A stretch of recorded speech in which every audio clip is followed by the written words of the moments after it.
Bible says Jesus sees a paralytic man and he says, "Son, your sins are forgiven you." And then Pharisees began, how can this man say that? His sins are forgiven. और यीशु एक व्यक्ति से, बीमार व्यक्ति से बोलते हैं कि तेरे पाप तुझे क्षमा हुए, और फरीसी लोग बड़बड़ाने लगते हैं कि ये कौन समझता है अपने आप को कि सिर्फ परमेश्वर पापों को माफ कर सकता है. They tell him, "How can you, being a man, forgive anyone's sins?" और वो उससे कहता है तू एक आदमी है, तू कैसे किसी के पाप क्षमा कर सकता है? So how does Jesus demonstrate that he has forgiven the sins? तो यीशु इस बात को कैसे दर्शाता है कि उसने उसके पाप क्षमा किए हैं? By healing the person. उस व्यक्ति को चंगा करके. Amen? So forgiveness and healing are the same part of the equation. You know, it is in the package. इसीलिए क्षमादान और चंगाई दोनों एक बात है, ये एक साथ मिलकर परमेश्वर देता है. And it's sad that most of the church has fought against healing and prosperity. और इतने दुख की बात है कि अधिकतर कलीसिया जो है वो चंगाई और समृद्धि के विरोध में लड़ती रहती है. I know there are people who have gone extreme into those things and everything should be well balanced. But Bible says, 3 John 1:2, it says, "Beloved, I pray that you may prosper in all things and be in health just as your soul prospers." और पहला यूहन्ना, तीसरा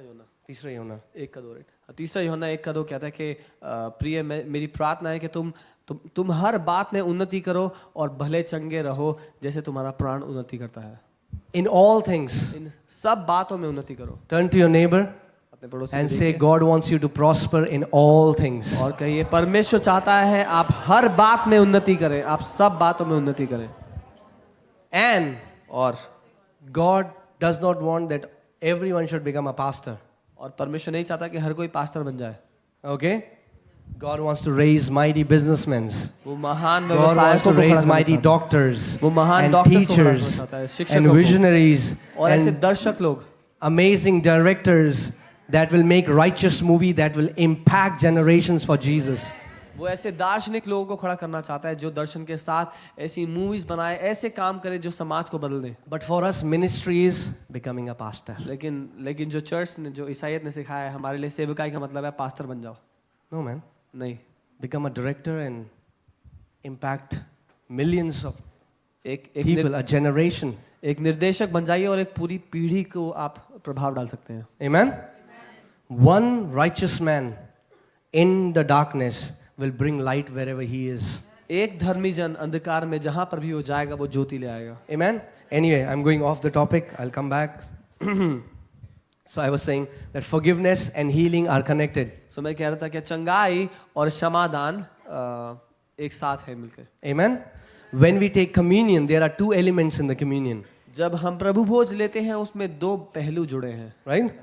One, the body of Jesus. पहला यीशु मसीह की देह And the blood of Jesus. और यीशु मसीह का लहू. Amen? I'm telling you, please hear this message मैं आपसे carefully. कह रहा हूँ कृपया ध्यान से सुने, Because through this message, क्योंकि इस संदेश के ही द्वारा church, there will be no feeble in the church. कलीसिया में कोई भी बीमार नहीं होगा. Do you know the Bible tells us that when God brought Israelites out of Egypt, there was no sick and feeble among them. Bible कहती है जब प्रभु इजरायलियों को निकाल कर ले आया मिस्र में से, उनमें से कोई भी बीमार या कमजोर नहीं था. Around more than 20, around 25 million people, 25 lakh people, they are coming out and there is no sick among them. 25 lakh लोग को निकाल के लाया, उसमें 40 साल कोई बीमार नहीं था, कोई कमजोर नहीं And था. not only sick, Bible says there were no feeble.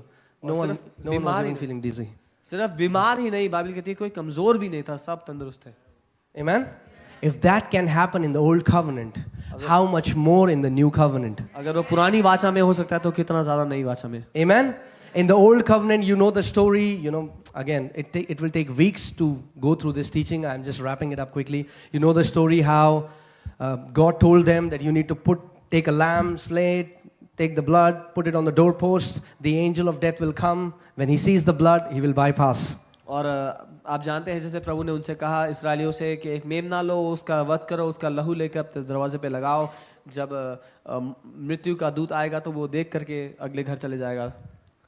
If the blood of an ordinary lamb can save them from death, how much more we, when the blood of the Lord Jesus Christ is applied in our lives. अगर एक साधारण मेमने का लहू उनको मृत्यु से बचा सकता है तो कितना ज्यादा प्रभु यीशु मसीह का लहू जो हमारे लिए बहाया गया है. And that is the problem. The body is not able to discern. People take communion as a ritual. They don't understand the power that is released when you take it by faith. और यही दिक्कत है जब कलीसिया प्रभु भोज को एक रीति रिवाज की तरह खाती रहती है लेकिन वो विश्वास के द्वारा उसको ग्रहण नहीं करते क्योंकि सामर्थ्य उसमें तब है जब उसको विश्वास के द्वारा ग्रहण किया जाए. There is a tremendous power in the invisible world when you take communion by faith. एक महान सामर्थ्य है अदृश्य दुनिया में जब हम उसको विश्वास के द्वारा प्रभु भोज को ग्रहण करते हैं. Amen. Let's go to John chapter 6. यूहन्ना 6 We'll read from verses 53. 53 से हम देखेंगे. John chapter 6 verses 53. यूहन्ना 6 उसके 53 से आगे देखेंगे. Let's see what it says.